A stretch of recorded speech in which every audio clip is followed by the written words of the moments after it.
దేవుని బిడ్డలారా, పాము పొట్టతో పాకడానికి కారణం దేవుని శాపం. దాని తర్వాత ఆదాము దగ్గరకు వచ్చాడు. ఆదామా, నీకు నా మీద ప్రేమ కంటే మీ ఆవిడ మీద ప్రేమ ఎక్కువ కారిపోయి తినొద్దన్న పండు తిన్నావు కనుక నీ రెక్కల మొక్కలైపోతే తప్ప నీ డొక్క నిడదరా అని మా మగవాళ్ళకి ఎట్టవలసింది మా మగవాళ్ళకి ఎట్టాడు. చెమట్లు ఎక్కిపోతాం అన్నాడు. అంతే.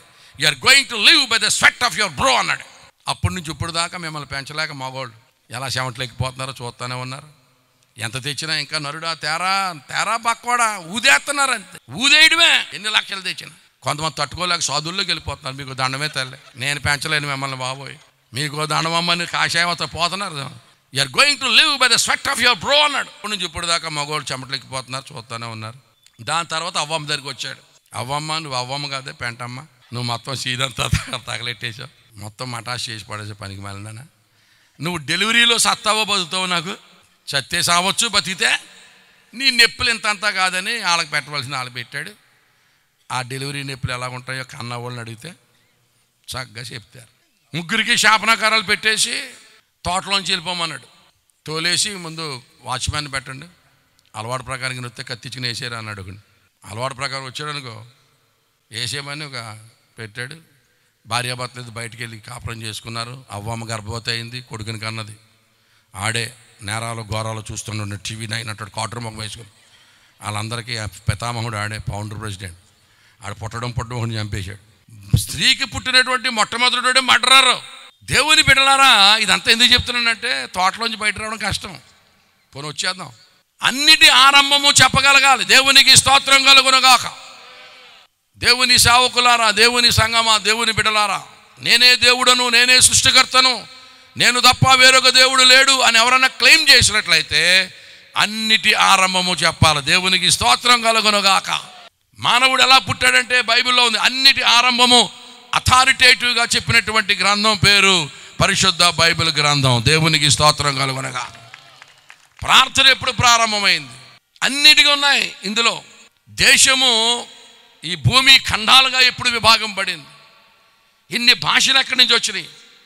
ఒక్కదానికి జవాబు లేదండి. మిగిలిన దాంట్లో వైటల్ క్వశ్చన్స్కి సమాధానం చెప్పాలి. మానవులు ఎలా వచ్చారంటే బైబిల్లో చెప్పింది ఖచ్చితంగా నేలమంటి నుండి దేవుడు నరుని చేశాడు. దేవుని స్తోత్రం చెప్పండి. మట్టిలో ఎన్ని మినరల్స్ ఉన్నాయో మనలో కూడా అన్ని మినరల్స్ ఉన్నాయి. మొన్న అయినది మునుపటి వల్లే మొన్న అయిపోతుంది. ప్రతిదానికి విషయం చెప్పగలగాలండి. దేవునికి స్తోత్రం కలుగునుగా. ఈ సంగతులన్నీ గాలి కుదిలేశారు. హల్లెలూయా. మనిషి ఎలా పుట్టాడంటే బ్రహ్మతాల్లో నుంచి పాపనోళ్ళు, భుజాల్లోంచి క్షత్రియులు, కడుపులోంచి కౌంటోళ్ళు, పాదాల్లోంచి శూద్రులు వచ్చారన్నారు. శూద్రులు అంటే ఎవరంటే ఈ ముగ్గురు కానివాళ్ళు, జనరల్ భోగి బ్యాచ్, సంతలో చింతపండు టైప్ అన్నమాట. బ్రహ్మతాల్లో నుంచి ఏమో వ్యాపారంలో వచ్చారట, భుజాల్లో నుంచి ఏమో క్షత్రియులు వచ్చారంట, కడుపులోంచి ఏమో కౌంటర్లు వచ్చారంట, మిగిలిన జనరల్ భోగి అంతా శూద్రులు అందరూ ఇందులో వచ్చారట, పాదాల్లోంచి వచ్చారట. ఎలాగంటే ఒక ఆయన అన్నాడు, అసలు మానవ జాతి ఎక్కడి నుంచి వచ్చిందంటే ఈ నలుగురు నుంచే చెప్తున్నారు. మరి అమెరికా వాళ్ళు, ఆస్ట్రేలియా వాళ్ళు, జపాన్ వాళ్ళు, జర్మనీ వాళ్ళు, పాకిస్తాన్ వాళ్ళు, ఆఫ్రికా వాళ్ళు, షీప్ వాళ్ళు, చైనా వాళ్ళు, వీళ్ళందరూ సంఖ్యలోంచి వచ్చారని అడిగాడు. వాళ్ళందరూ సంఖ్యలోంచి వచ్చారట్రా. ఏదన్నా చెబితే కొంచెం సబబుగా ఉండాలి. దేనికి చెప్పకుండాను గాలి కుదిలేసి ఆత్మ, ప్రేతాత్మ, ఈ ఆత్మ అంటే పప్పులేవి ఉడకో. ఇన్ని భాషలు ఎక్కడి నుంచి వచ్చినా అడగండి. If you go to any prestigious university you will have a department called the department of linguistics. భాషాశాస్త్రము అనేటువంటి ఒక శాస్త్రం ఉంటుంది, లింగ్విస్టిక్ డిపార్ట్మెంట్.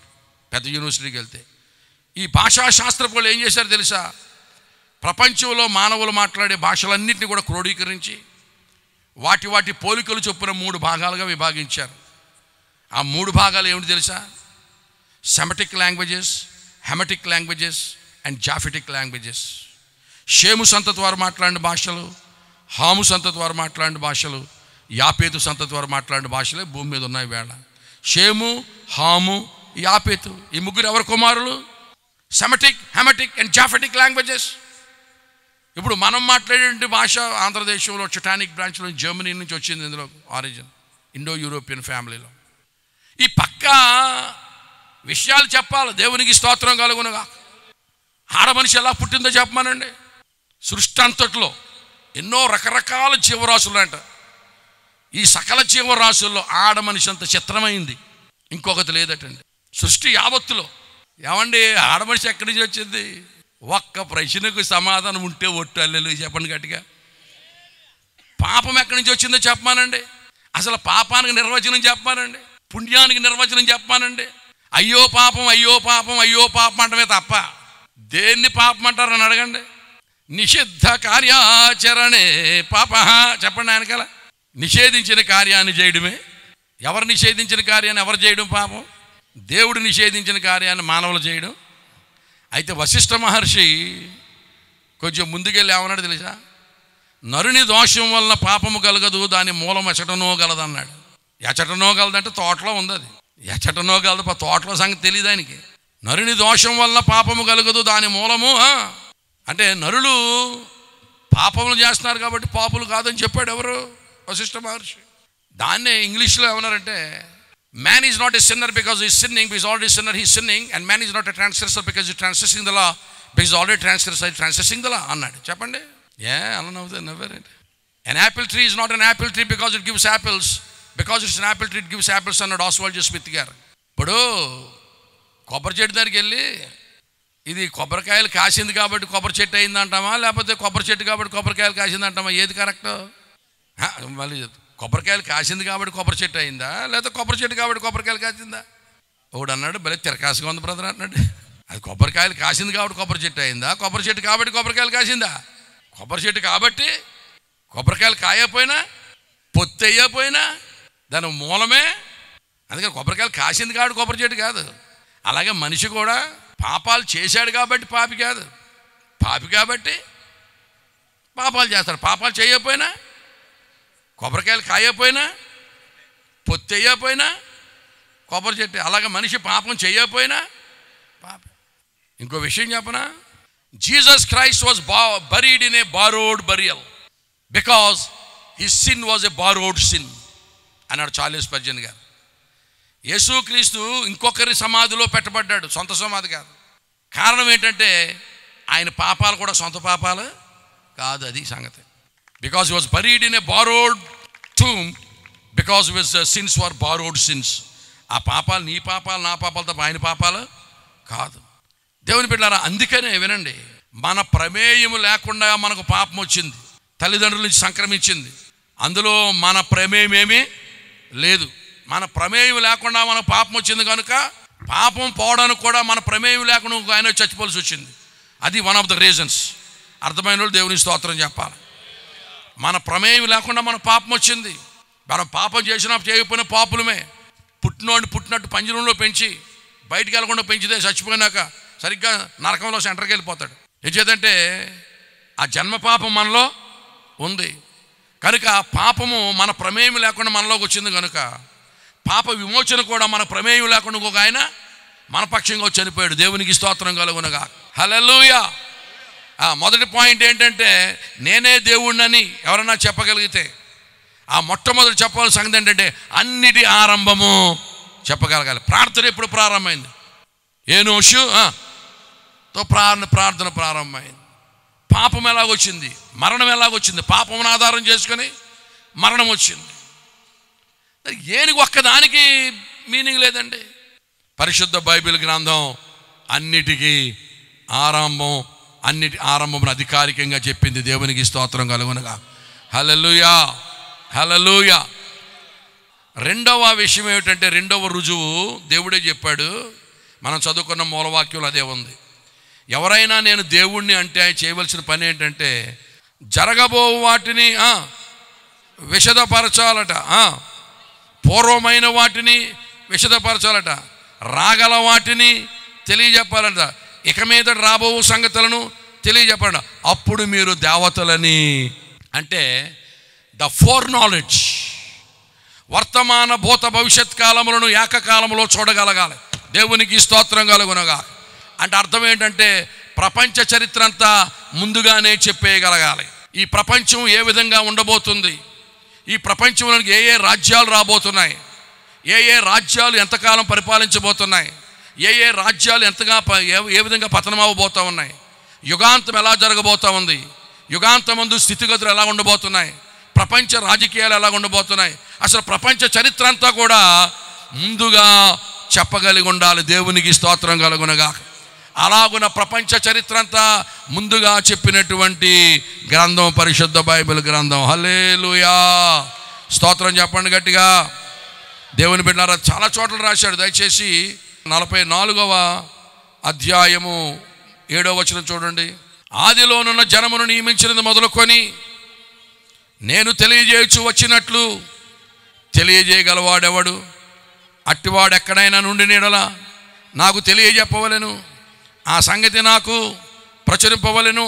అట్టివారు భవిష్యత్ విషయమును రాబోవు సంగతులను తెలియజెప్పువారై ఉండవలెను. దేవునికి స్తోత్రం కలుగునగాక. 46:9 చాలా పూర్వమున జరిగిన వాటిని జ్ఞాపకము చేసుకునడి. దేవుడను నేనే, మరి ఏ దేవుడును లేడు. నేను దేవుడను, నన్ను పోలిన వాడెవడును లేడు. నా ఆలోచన నిలుచుననియు నా చిత్తమంతయు నెరవేర్చకూడదని చెప్పుకొనుచు ఆది నుండి నేనే కలుగబో వాటిని తెలియజేయుచున్నాను. పూర్వకాలం నుండి నేనే ఇంకా జరిగిన వాటిని తెలియజేయుచున్నాను. దేవునికి స్తోత్రం కలుగునగాక. 48వ అధ్యాయం 3వ వచనం. పూర్వకాలము జరిగిన సంగతులను నేను చాలా కాలము క్రిందట తెలియజేసితిని. దేవునికి స్తోత్రం. దైవత్వానికి మరొక రుజువు, నేనే సృష్టికర్తనడానికి మరొక రుజువు, మరొక ప్రామాణికము, మరి ఒక గుర్తు ఏంటంటే ప్రియులారా, ప్రపంచ చరిత్ర అంతా ముందుగా చెప్పగలగాలి.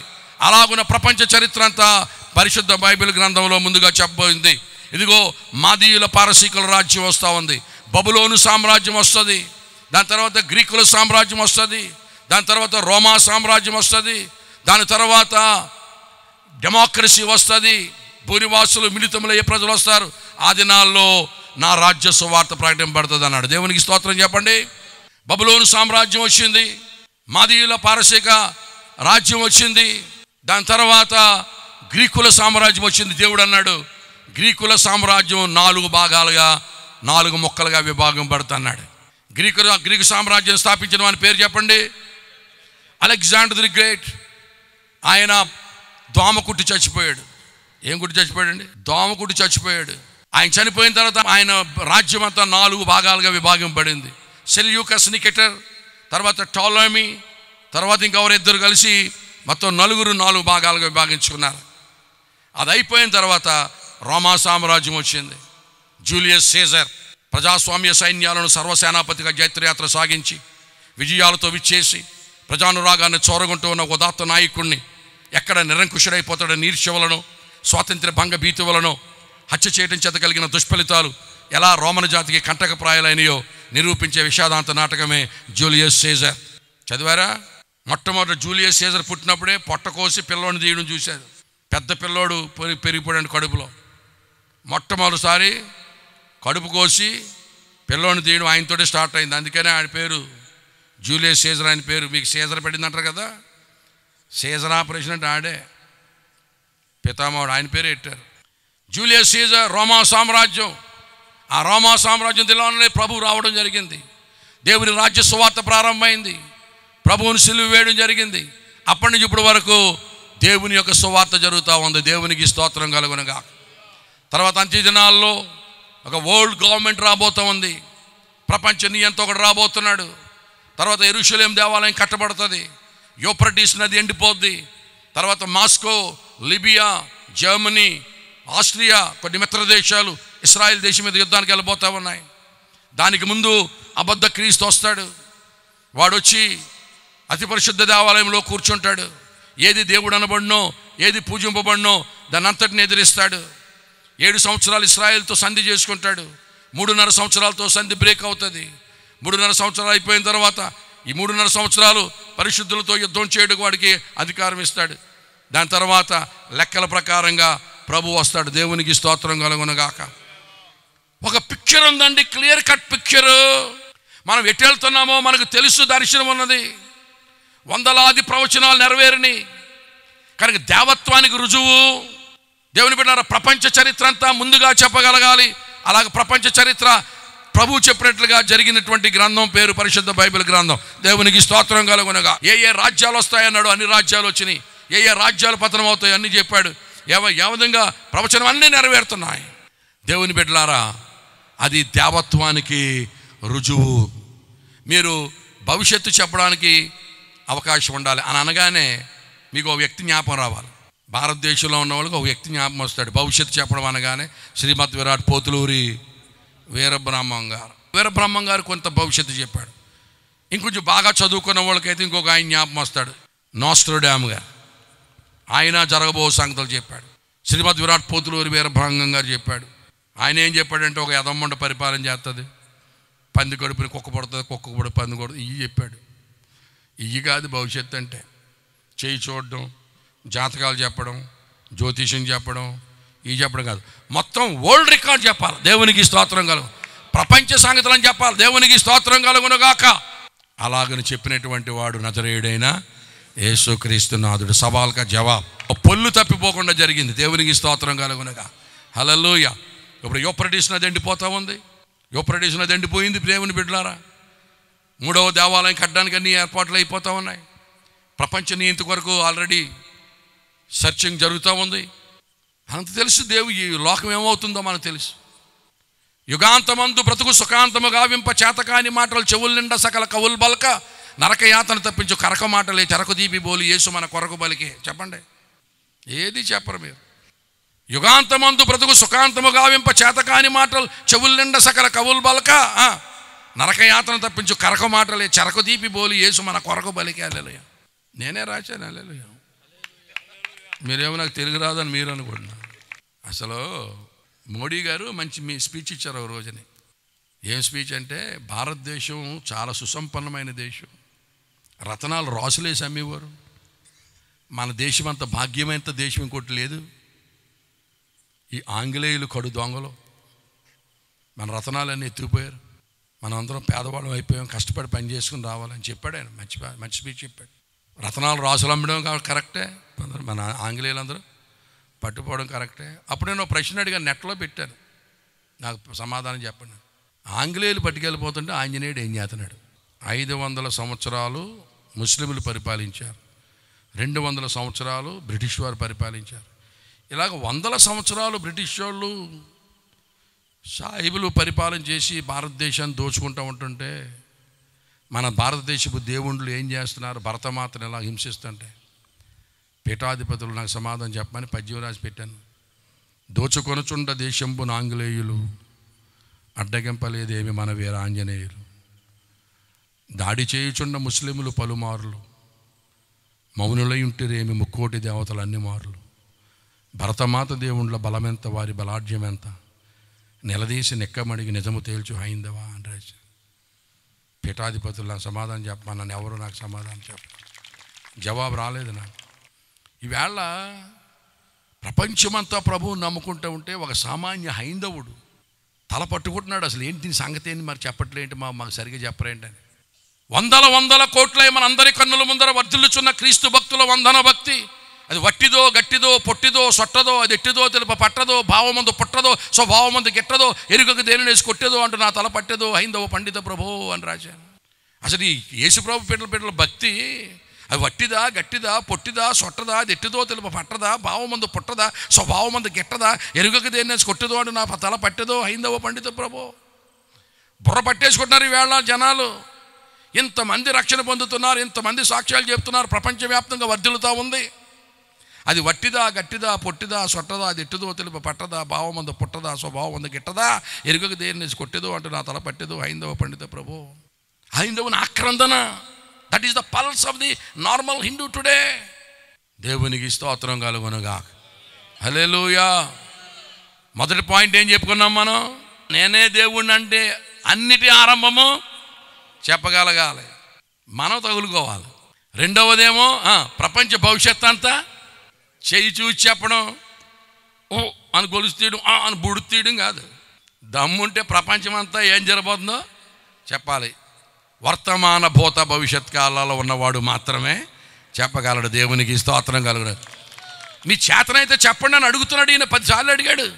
చేతనైతే చెప్పండి, జరగబో సంగతులు చెప్పండి, అప్పుడు మీరు దేవతలను మేము ఒప్పుకుంటాం. అంటే భవిష్యత్ జ్ఞానం అంటే మాటలేమీ కాదు. ఆయన ఎలాగున బండి నడపబోతున్నాడు ఆయన తెలుసు కాబట్టి ఆయన చెప్తాడు. దేవునికి స్తోత్రం కలుగునక. మొత్తం నడిపించేవాడంతా ఆయనే కదా. అన్నిటి ఆరంభము చెప్పాలి, రెండు చేతని దమ్ముంటే భవిష్యత్తు చెప్పాలి. బ్రహ్మాండంగా భవిష్యత్తు అని చెప్పాడు యేసయ్య. దేవునికి స్తోత్రం కలుగు. మూడవ రుజువు చెప్తున్నాను కదా, గుర్తుపట్టండి. ఆ దేవుని గూర్చి సకల గ్రంథాల్లో వ్రాయబడి ఉండాలి. ఇందుగలడందు లేడను సందేహము వలదు. ఎందెందు వెతికినా అందందే గలడంటే ఊళ్ళో ఉండడమే కాదు, గ్రంథాలన్నింటిలో ఉండాలి. ఎందెందు వెతికినా అందందే గలడంటే ఏ గ్రంథంలో వెతికినా ఆయన ఛాయ్ ఉండాలి. దేవునికి స్తోత్రం కలుగునగా.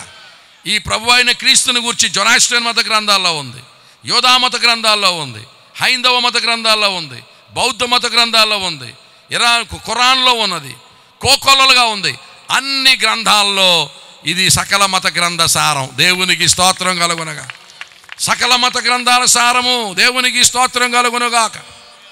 మీరు ఏ గ్రంథంలో ఎక్కడెక్కడ ఉందోనని చెప్పమంటే నేను చెప్తాను. మీరు ఓపుకుండి మీరు కూర్చోగలగాలి. కానీ నాకైతే పర్వాలేదు.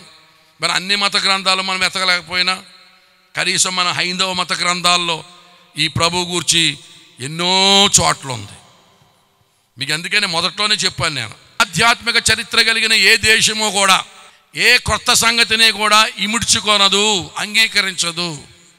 అందుకనే పెద్దకోస్తు పండుగ రోజున అన్య భాషలు మాట్లాడుతూ ఉంటే ఇశ్రాయేలు దేశము ధర్మశాస్త్రం కలిగిన దేశము, దేవుని జ్ఞానము కలిగిన దేశము, ఆధ్యాత్మిక చరిత్ర కలిగిన దేశం కనుక ఈ కొత్త సంగతిని యాక్సెప్ట్ చేయలేదు. వీళ్ళు మద్యముతో మత్తులై ఉన్నారన్నారు. తెల్లారగట్ల పొద్దున్నే మందు కొట్టేశారు అన్నాడు. ఒప్పుకోవట్లేదు వాళ్ళు. అప్పుడు 11 మందిలో పేతురు లేచి అప్పుడు దాన్ని ఏం చేశారు, ప్రియులారా వీళ్ళు ఇంకా మందు కొట్టడం కాదు, ఇంకా తెల్లవారు ఇంకా జామ్ అయినా కాలేదు, ఇంకా సారా కొట్లు తెరవలేదు వీళ్ళు, అది కాదు ఇది యోవేలు ప్రవచనము. అంచెదినములలో అన్యజనులందరి మీద నా ఆత్మను కుమ్మరిస్తాను, యవనస్తులు దర్శనాలు చూస్తారు, వృద్ధులు కలలు కంటారు, సర్వ శరీరుల మీద నా ఆత్మను కుమ్మరిస్తానని అంచెదినాల్లో యోవేలు ప్రవచనం నెరవేరుతూ ఉంది. దిస్ ఈజ్ దట్ అని దాన్ని కనెక్ట్ చేశాడు. దేవునికి స్తోత్రం కలుగును. దిస్ ఈజ్ దట్ అని కనెక్ట్ చేస్తే అప్పుడు అనేకులు విశ్వసించారు. దేవునికి స్తోత్రం కలుగునుగా. దిస్ ఈజ్ దట్ అని కనెక్ట్ చేయాలంటే దట్టో తెలియాలి, దిస్సు తెలియాలి. రెండు లేకపోతే తుస్సే. అలాగనే ఆధ్యాత్మిక చింతన కలిగిన దేశాల్లో ఒకటి మన ప్రియతమ భారతదేశం. క్రీస్తు పూర్వం 326లోని సింధులోయ నాగరికత ఉంది, ఇండస్ వ్యాలీ సివిలైజేషన్. అప్పటికే బోల్డ్ అంత ఆధ్యాత్మిక చింతన ఉంది భారతదేశంలో. ఈ ఆధ్యాత్మిక చింతన కలిగిన దేశాన్ని ఇప్పుడు కొత్తగా వచ్చి దేవుడిని నమ్ముకుంటూ ఒప్పుకోరాళ్ళు. ఏసైని నమ్ముకుంటూ ఒప్పుకోరు. మాకే దేవుళ్ళు ఎక్కువైపోయి మేము ఏడుతున్నాం.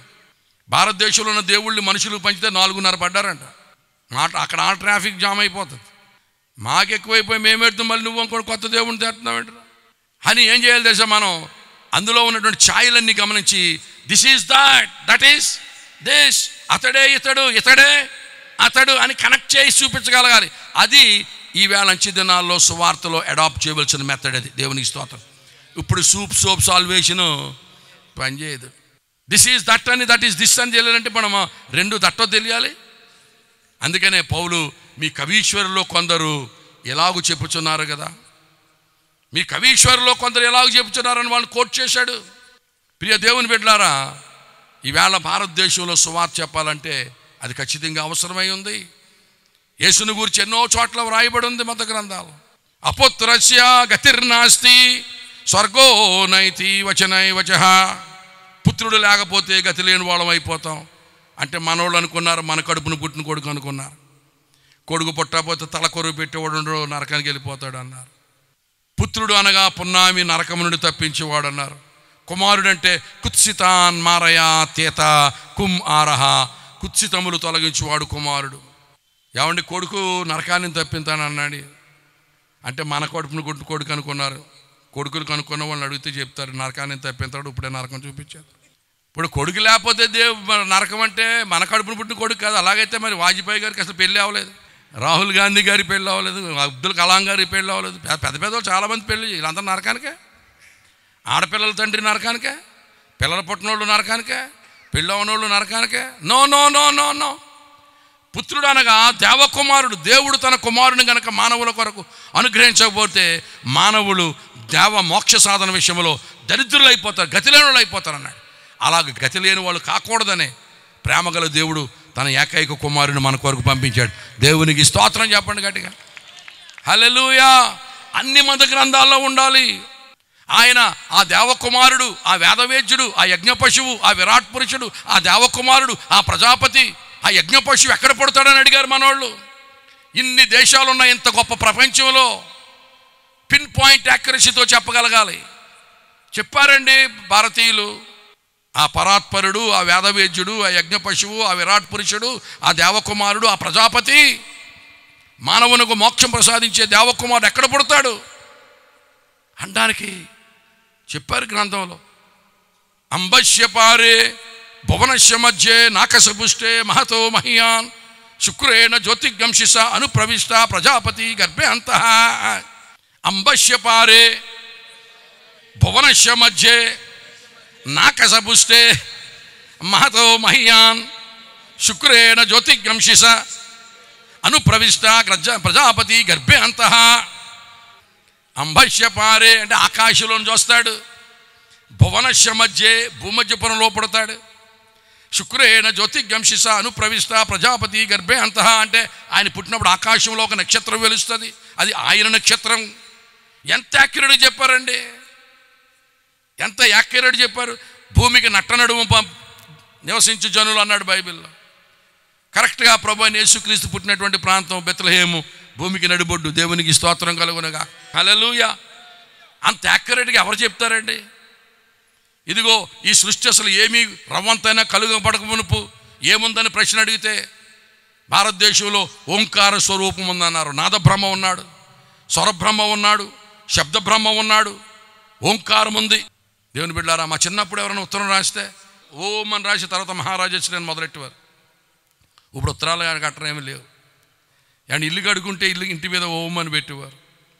పరీక్షలు రాస్తే చదివినా చదవకపోయినా ఓం అని రాసి మొదలెట్టేవారు.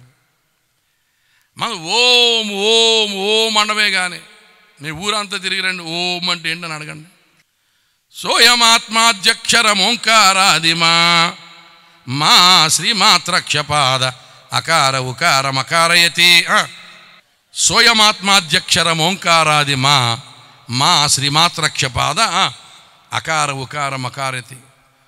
ఓంకారం అనేది 3 అక్షరముల కలయిక, ప్రణవం.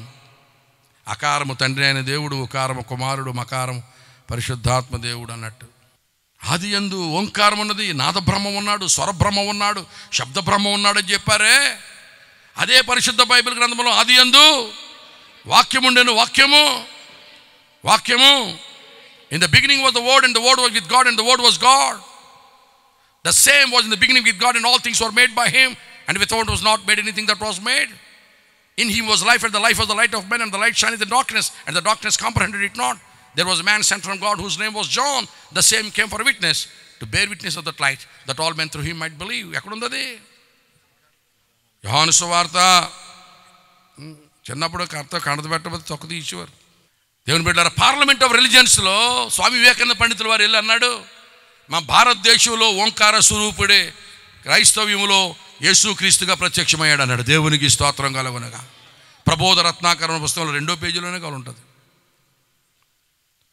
అన్ని గ్రంథాల్లో ఉంది. దేవునికి స్తోత్రం కలుగునగా.